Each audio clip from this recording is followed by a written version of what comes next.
process. Let's continue to discuss what may transpire on Tuesday, and to do that, we welcome to our discussion longtime political consultant and the former executive director of the Florida Republican Party, Tony Cortarelo. Tony, it's great to have you here. Great to be here. It's Miami-Dade County Republican Party. I want to get that correct. Executive director with Jeb Bush when he was chairman 32 years ago. I appreciate the friendly amendment, and the record will reflect that. Also staying with us, the Newsmax CEO, Christopher Ruddy, and here to my left, but screen right, political activist Raul Mas. So, Tony, you're taking a look at the polls. Things look close, at least under the account of the WTSP statewide poll. Rubio within 6 points. What does that mean? That means that it'll all depend on turnout. If South Florida turns out in large numbers, I think that Rubio will have a shot at winning the state of Florida. A lot of people place a lot of emphasis in the I-4 corridor, which they should, but that plays a heavier influence in the general election than in the primary. I feel that the Panhandle is also another area that, based on what the turnout will be, you have to remember that a lot of the thinking in the Panhandle reflects it's influenced by Georgia and Alabama, and those two states voted for Mr. Trump. So you have to take that into account. However, I think Rubio can overcome a lead elsewhere for Mr. Trump here in South Florida, and especially here where we are at. Christopher, you hear Tony talk, and it bears witness to what you were saying earlier about the nature of Florida really being a microcosm of the United States. And it's a microcosm, I think, for the moment that helps Trump. You have a lot of the Northeasterners that live in South Florida. You have a lot of Midwesterners that like him, but the Panhandle, Donald has dominated the traditional South. People forget Florida's Panhandle. You jokingly called it Lower Alabama. It's a powerful sort of Southern tradition there. One of the things I'm curious about are the Puerto Ricans. Everybody talks about the Cuban Americans. Orlando has one of the largest Puerto Rican communities outside of Puerto Rico. Why? Because Disney World, back 30 years ago, brought in 1,000 Puerto Rican families to run Disney World. They have flourished. With the economic crisis in Puerto Rico, hundreds of thousands of Puerto Ricans have moved in. Will that impact, and the political experts here, will that impact the race in the primary now and then in the general election?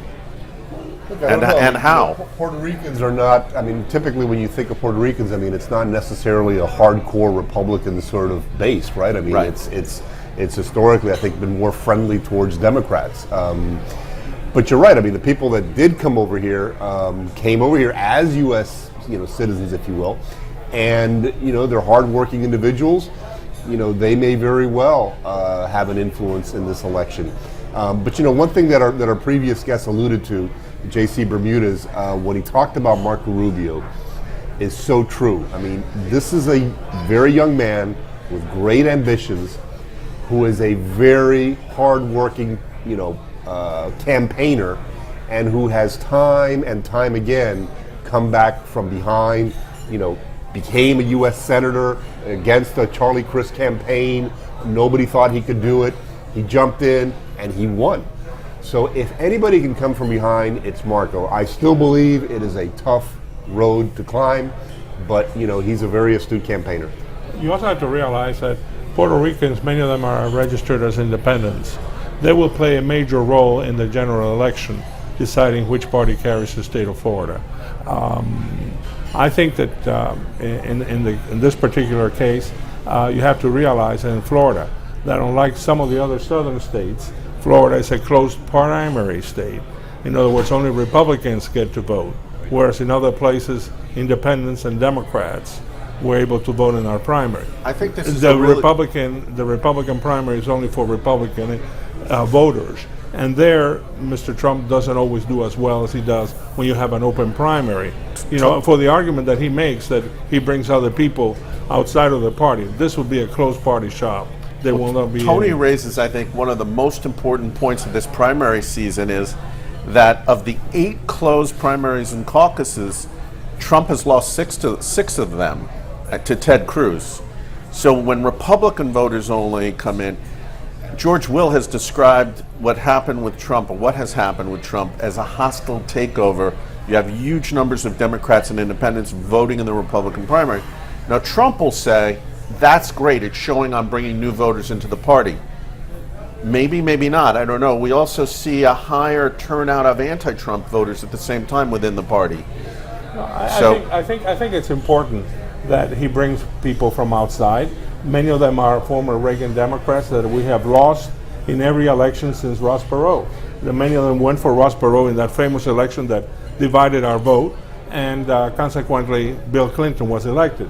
Many of those people have been outside of the Republican Party and they haven't been brought in. I'm very happy that he's able to bring them in. I hope they stay with us this time. But the truth is that we have to be realistic. Florida is a closed party. The other interesting, JD, about this state is we're seeing the spending of about $10 million in attack ads, which we had not seen before, especially against Trump through Marco Rubio's PACs. They don't seem to have had much of an effect so far in the polling. And then Trump has launched for the first time $2 million worth of attack ads on Marco, calling him corrupt. Mm-hmm. What's the thinking on the impact of those ads down here? Listen, I don't know, because we've also had a lot of early voting already. So I think, even coming into the election on Tuesday, haven't seen exactly what the numbers are. I heard a report it was more like 1.5 million voters have already voted. Of course, that includes Democrats as well. Right, but that could be very influential, because these are people that probably already made up their minds long before Tuesday came along, and I think, quite frankly, that may benefit Donald Trump. A lot of people, and I want to make this comment because a lot of people say, well, the Republican Party has lost voters here in the state. We haven't necessarily lost voters. It's just that the new voters are registering as no party affiliation. And that's the group that is surging. That's the group that is increasing. It's predominant, it's role-playing here in the state of Florida. The Republican Party is doing quite well in the state of Florida. We carried 54 out of 67 counties in the last election. We have the governorship, the lieutenant governorship. All of the cabinet is Republican. The legislature, 70% Republican, both houses. And the congressional delegation is predominantly Republican. Here in Dade County, we have the majority of the county commissioners. And so I don't know, when people say about the Republican Party losing ground, every time I look at the books, we're gaining ground. Well, let me just ask you this, because Chris brought it up earlier. We only have about a minute left, Tony. This seat, this open Senate seat, since Marco Rubio is retiring, Chris was saying he's afraid it might go Democrat. It could go, I think, either way. It all depends, again, on the turnout. But in my opinion, I wish that we could keep that Senate seat forever, but it's always a contest. Florida, the thing is that Florida, unlike the past where it was mostly conservative and Republican, and even Democrat were conservative, now Florida is more in the middle ground. Now Florida is more up for grabs. Well, or we might say more than middle ground, it is the true battleground. Thus, the name of this program, Battleground Florida. And coming up next hour, we'll be joined by former presidential candidate and former Arkansas Governor Mike Huckabee will be here at the table. In the interim, to Raul Mas and Tony Cortarelo and Newsmax CEO Christopher Ruddy. Gentlemen, we thank you very much for your time. We hope you'll stay with us from the historic, legendary Versailles restaurant in Little Havana in Miami. This is Battleground Florida.